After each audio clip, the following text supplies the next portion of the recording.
अहिल्यानगर महानगरपालिका महासभेमध्ये high voltage drama पाहायला मिळाला. याशिवाय आणखी देखील काही घडलं. नमस्कार, तुम्ही पाहताय द अहिल्यानगर. मी प्रियंका पाटील शेळके. आज बजेटची महासभा होती आणि या सभेदरम्यान या ठिकाणी अनेक वेगवेगळ्या गोष्टी घडल्या. त्या हळूहळू बाहेर येतीलच. मात्र झालं असं की महानगरपालिकेनं आता एक नवीन नियम सुरू केलाय.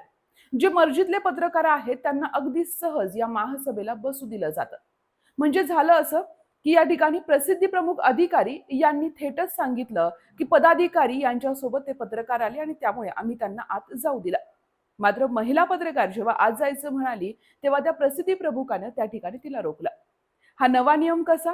पदाधिकारी आता पत्रकारांना काही खिशात घेऊन येतात का? हा देखील सवाल उपस्थित राहतोय. आणि आता मर्जीतल्या पत्रकारांची या ठिकाणी महानगरपालिका अधिकारी जी हुजुरी करतायत का? हा देखील सवाल उपस्थित राहतोय.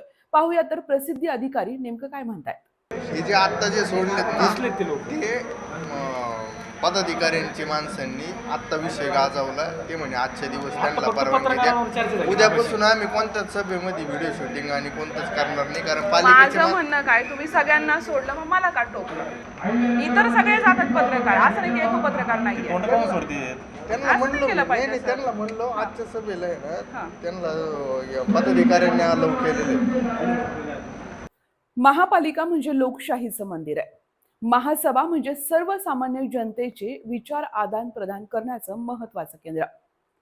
या ठिकाणी जनता ज्या लोकप्रतिनिधींना निवडून देते ते आपले प्रश्न मांडण्यासाठी. आणि हा लोकप्रतिनिधी खरंच सर्वसामान्यांच्या प्रश्नांवरती बोलतोय का? अधिकारी त्यांना योग्य ते उत्तर देतोय का? कुठले ठराव झाले, कुठल्या गोष्टीबद्दल चर्चा झाली, हे सगळं काही पारदर्शक व्हावं, लोकांना याबद्दलची माहिती मिळावी, यासाठी पत्रकार जात असतो. जे अधिकृत नोंदणीकृत पत्रकार आहेत त्यांना तर त्या ठिकाणी असणं निर्बंध आणि अनिवार्य असतं. मात्र आता या ठिकाणी जे काही महानगरपालिका आहे ते महानगरपालिकेचा एक वेगळा नियम सुरू झाला. मर्जीतले असणारे आणि लोकल पत्रकार यांना देखील सर्रास सोडलं जाते. म्हणजे तुम्हाला महानगरपालिकेच्या महासभेला जर पत्रकार म्हणून बसायचं असेल तर तुम्हाला आता पासेसची गरज नाहीये. तुम्ही फक्त आवडत्या एखाद्या नेत्याच्या मर्जीतले असले पाहिजे. मग तुम्हाला अधिकारी देखील जी हुजूर करतील. ही परिस्थिती सध्या महानगरपालिकेत आहे.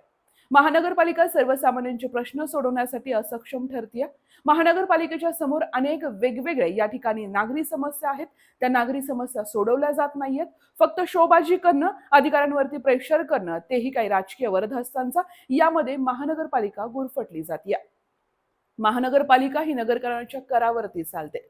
त्यामुळे महानगरपालिकेनं नगरकरांच्याच हिताचे आणि नगरकरांच्याच महत्त्वाचे असणे प्रश्न सोडले पाहिजेत. नाही की मर्जीतला पत्रकार आणि मर्जीतले जे नेते मंडळी आहेत त्यांची जी हुजुरी केली पाहिजे. तुर्तास इतकंच.